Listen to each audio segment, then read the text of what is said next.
नमस्कार, मी संजना. लोकापेक्षा न्यूज मध्ये आपलं स्वागत. पाहूयात आजचं बातमीपत्र.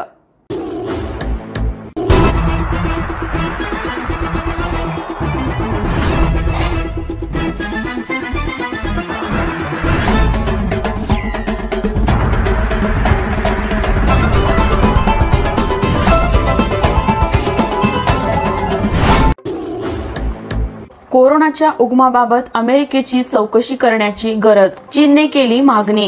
कोरोनाच्या उगमाबाबत सुरू असलेल्या चौकशीच्या पुढच्या टप्प्यात अमेरिकेची चौकशी करण्याची मागणी चीनी शास्त्रज्ञांनी केली आहे. Chinese center for disease control and प्रिव्हेंशनचे मुख्य एपिडेमोलॉजिस्ट झेंग गुआन यांनी म्हटलं की आता अमेरिकेवर लक्ष केंद्रित करण्याची गरज आहे.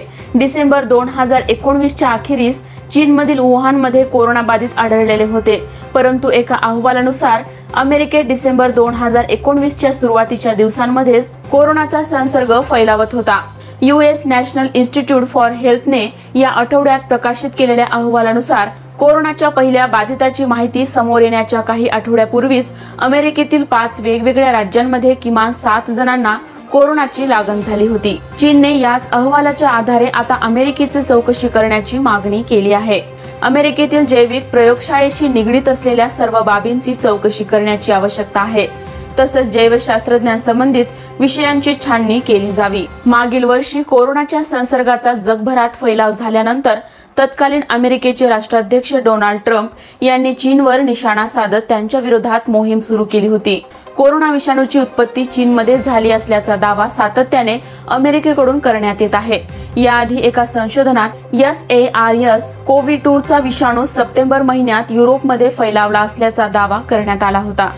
मात्र तेव्हा देखील तज्ज्ञांनी असं मत मांडलं होतं की याचा अर्थ असा होत नाही की विषाणूचा उगम चीनमध्ये झाला नाही, कारण चीनच्या जंगलात सर्रासपणे अनेक कोरोना विषाणू आढळतात. जगाला मिळाला 5वा महासागर. नाव आहे साऊथर्न ओशियन. अखेर जगाला 5वा महासागर मिळाला आहे. सागर असलेल्या या समुद्राला महासागराची मान्यता मिळाली आहे. ही मान्यता नॅशनल जिओग्राफिक सोसायटीने दिली आहे. या महासागराचे नाव सर्दर्न ओशन म्हणजे साऊथर्न ओशन असं ठेवण्यात आलं आहे. पृथ्वीवर अटलांटिक, प्रशांत, हिंदी आणि आर्कटिक महासागर असून आता या सर्दर्न महासागराचेही नाव त्यात समाविष्ट झाले आहे. हा 5वा महासागर सर्वाधिक थंड आहे, कारण त्यावर बर्फाच्छादित टेकड्या, हिमपर्वत आणि ग्लेशियर्स आहेत. 8 जून रोजी वर्ल्ड ओशियन डेला नॅशनल जिओग्राफिक सोसायटीने या सागराला महासागर अशी मान्यता दिली आहे. या महासागराला मान्यता मिळाल्याने आता कॉलेजच्या अभ्यासक्रमातही याचा समावेश होईल. त्यामुळे विद्यार्थ्यांना हवामान आणि महासागराची वैशिष्ट्याची माहिती शिकवली जाईल. महासागरांच्या यादीत अंटार्क्टिकाचा समावेशही 1915 साली करण्यात आला होता. त्यानंतर NGS ने 4 महासागरांच्या सीमा आखल्या आणि त्यानुसार महाद्वीपाच्या सीमांच्या आधारावर त्यांना नाव देण्यात आलं होतं. पण या नवीन सर्दर्न ओशनला कोणत्याही महाद्वीपाच्या नावाने संबोधण्यात आले नाही, कारण हा महासागर अंटार्क्टिक सर्कमपोलर करंट याने वेढलेला आहे. शास्त्रज्ञांच्या मते या ACC ची निर्मिती 3.4 कोटी वर्षापूर्वी झाली आहे, ज्यावेळी दक्षिण अमेरिकेपासून अंटार्क्टिका वेगळी झाली होती. या नवीन महासागराचा शोध 16व्या शतकात स्पॅनिश संशोधक वॉस्को नुने डे बाल्बोआ यांनी लावला होता. त्याचबरोबर या महासागराचं आंतरराष्ट्रीय महत्त्वही त्यांनी सांगितलं. याच महासागरातून मोठ्या प्रमाणावर आंतरराष्ट्रीय स्तरावरील समुद्री व्यापार व्हायचा. तसंच या महासागरात संशोधनही केलं जातं. कोरोना योद्ध्यांसाठी क्रॅश कोर्सची निर्मिती. देशाची वाढती लोकसंख्या पाहता आरोग्य क्षेत्राचा विस्तार करणे आवश्यक आहे. त्यामुळे देशातील कोरोना योद्ध्यांसाठी क्रॅश कोर्सची निर्मिती करण्यात आली असून नरेंद्र मोदी यांनी व्हिडिओ कॉन्फरन्सिंगच्या माध्यमातून कोविड-19 योद्ध्यांसाठीच्या या प्रशिक्षण कार्यक्रमाचे उद्घाटन केलं. केंद्र सरकारने सुरू केलेला हा क्रॅश कोर्स 26 राज्यातील 111 केंद्रांच्या माध्यमातून अंमलात आणण्यात येणार आहे. नरेंद्र मोदी यांनी सांगितलं की देशातील अनेक राज्यांनी आणि केंद्रशासित प्रदेशांनी या क्रॅश कोर्सची मागणी केली होती. त्यामुळे देशातील सर्वोत्तम तज्ज्ञांच्या सहाय्याने केंद्र सरकारने हा क्रॅश कोर्स तयार केला आहे. त्या माध्यमातून 2 ते 3 महिन्यात 1 लाख युवकांना प्रशिक्षित करण्यात येणार आहे. या क्रॅश कोर्समध्ये 6 प्रकारचे विविध प्रशिक्षण देण्यात येणार आहे.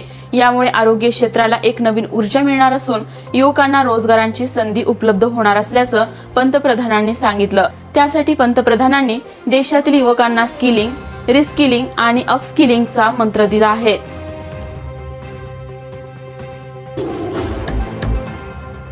देशात लोकशाही आहे, दंडुकेशाही चालणार नाही, चंद्रकांत पाटील यांनी शिवसेनेला ठणकावलं। या देशात लोकशाही आहे, दंडुकेशाही चालणार नाही अशा शब्दात भाजपचे प्रदेशाध्यक्ष चंद्रकांत पाटील यांनी शिवसेनेला ठणकावलं आहे।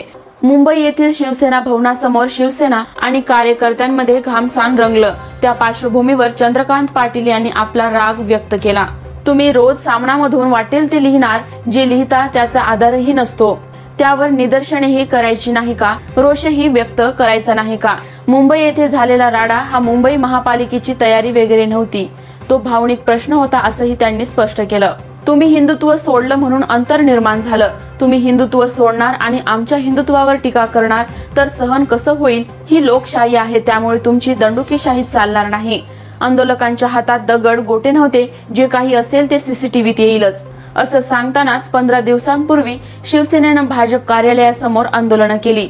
त्याआधी काँग्रेसनेही आंदोलने केली, तेव्हा आम्ही अडवलं नाही असंही पाटील यांनी म्हटलं।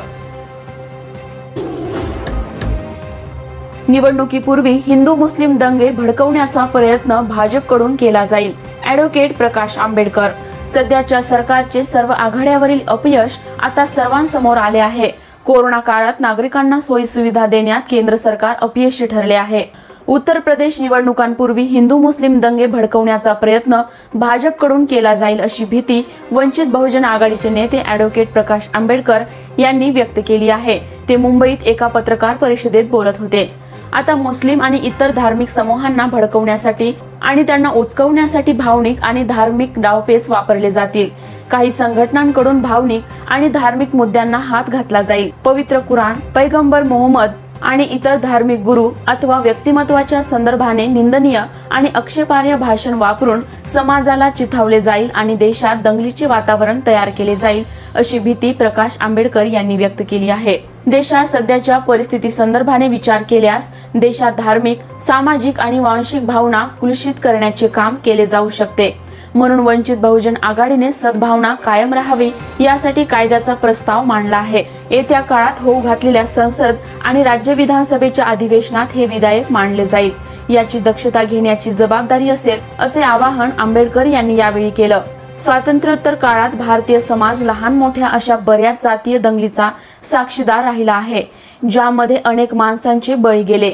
हिंदू, मुस्लिम, शीख, पारशी आणि बौद्धांना जागरूकता आल्याने अनेक जीव घेतलेल्या सांप्रदायिक दंगलीमागील कार्यपद्धती आता जनतेला समजली आहे। ही सगळी कारस्थाने अपयशी ठरतात तेव्हा बॉम्ब ब्लास्ट आणि बॉम्ब लिंचिंग सारखी कृत्य केली जातात, असंही आंबेडकर यांनी यावेळी सांगितलं।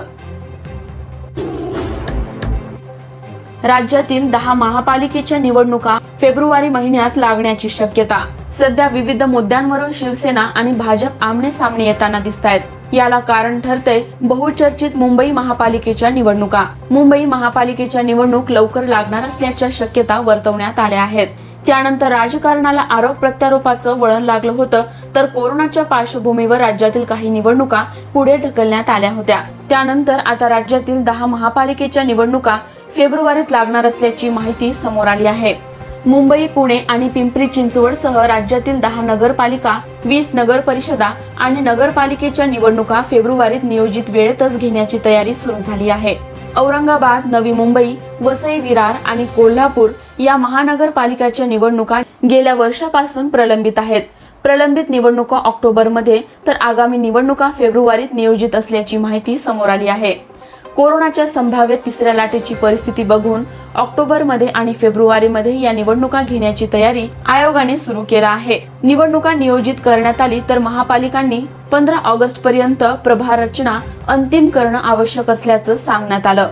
दरम्यान सध्या लागू असलेल्या कायद्यानुसार राज्य सरकारने 1 सदस्यीय प्रभाग निश्चित केला आहे। मात्र हा प्रभाग 2 सदस्यांचा असावा असं मत उपमुख्यमंत्री अजित पवार यांनी व्यक्त केलं होतं। राज्यात शिवसेना आणि राष्ट्रवादी काँग्रेस एकत्र येऊन निवडणूक लढले तर राज्यात चमत्कार। 2019च्या विधानसभा निवडणुकीनंतर घडलेल्या नाट्यमय घडामोडीनंतर राज्यात उद्धव ठाकरे यांच्या नेतृत्वाखालील महाविकास आघाडीचे सरकार सत्तेत आले होते। दरम्यान 1.5 वर्षाचा काळ लोटल्यानंतर महाविकास आघाडीमध्ये कुरबुरींना सुरुवातीचे संकेत मिळू लागले आहेत. दरम्यान काँग्रेसकडून स्वबळाचे संकेत देण्यात आल्यानंतर आता संजय राऊत यांनी काँग्रेसला टोला लगावला आहे. प्रसार माध्यमांशी संवाद साधताना संजय राऊत यांनी म्हटलं की राज्यातील काही पक्षांना स्वबळाचं अजीर्ण झालं आहे. भाजपाने स्वबळाचे संकेत आधीच दिले होते. आता काँग्रेसचे राज्यातील नेते नाना पटोले हे स्वबळाची भाषा करतायत. आता उरले कोण? शिवसेना आणि राष्ट्रवादी काँग्रेस. सध्या शिवसेना आणि राष्ट्रवादी काँग्रेसने स्वबळाची भाषा केलेली नाही.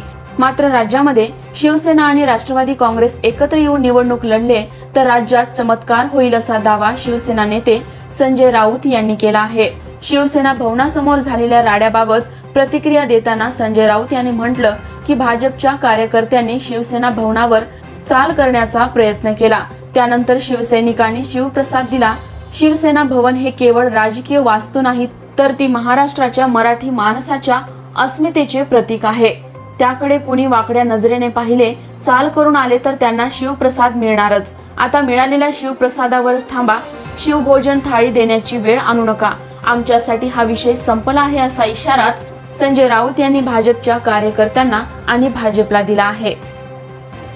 त्याच्यामुळे भविष्यामध्ये हे दोन पक्ष जे आहेत महाराष्ट्रातले प्रमुख ते जर एकत्र आले आणि निवडणूक लढले तर राज्यात चमत्कार होईल. पैनगंगा नदीवरील सहस्त्रकुंड धबधबा पहिल्याच पावसाने ओसंडून वाहू लागलाय. मराठा विदर्भ सीमेवरून वाहणाऱ्या पैनगंगा नदीवरील सहस्त्रकुंड धबधबा पहिल्याच पावसाने ओसंडून वाहू लागला आहे. किनवट तालुक्याच्या दौऱ्यावर आलेले जिल्हाधिकारी डॉक्टर विपिन इटनकर, जिल्हा परिषदेच्या मुख्य कार्यकारी अधिकारी वर्षा ठाकूर यांनाही मोह आवरला नसल्याने त्यांनी सुद्धा निसर्गरम्य पर्यटन स्थळ सहस्त्रकुंड धबधब्याला भेट देऊन नैसर्गिक सौंदर्याचा आनंद घेतला. तसंच तेथील प्रशासनाला योग्य त्या सूचना दिल्या आहेत. येणाऱ्या पर्यटकाला धबधब्यापर्यंत जाऊ देऊ नका, कारण यापूर्वी अनेक दुर्घटना या ठिकाणी घडलेल्या आहेत. त्या टाळण्यासाठी सावधगिरीने कर्तव्य पार पाडण्याचा सल्ला दिला. मराठवाडा विदर्भ सीमेवरून वाहणारी पैनगंगा या नदीवरील सहस्त्रकुंड धबधबा हा नांदेड जिल्ह्यातील किनवट तालुक्यातील इस्लामपूर पासून 5 किलोमीटर अंतरावर आकर्षक, रमणीय आणि नैसर्गिक सौंदर्याने नटलेले सुंदर पर्यटन स्थळ आहे. हे पर्यटन स्थळ म्हणजे नांदेड जिल्ह्यातील किनवट तालुक्याची शान असून पावसाळा सुरू झाला की या धबधब्याचे सहस्त्रधाऱ्याचे दृश्य डोळ्यात साठवण्यासाठी पर्यटकांचे पाऊल आपोआप पर्यटन स्थळाकडे ओढतात. या बातमीपत्रासह इथेच थांबूयात. ताज्या अपडेट्ससाठी www.lokapeksha.com या संकेतस्थळावरती नक्की भेट द्या. धन्यवाद.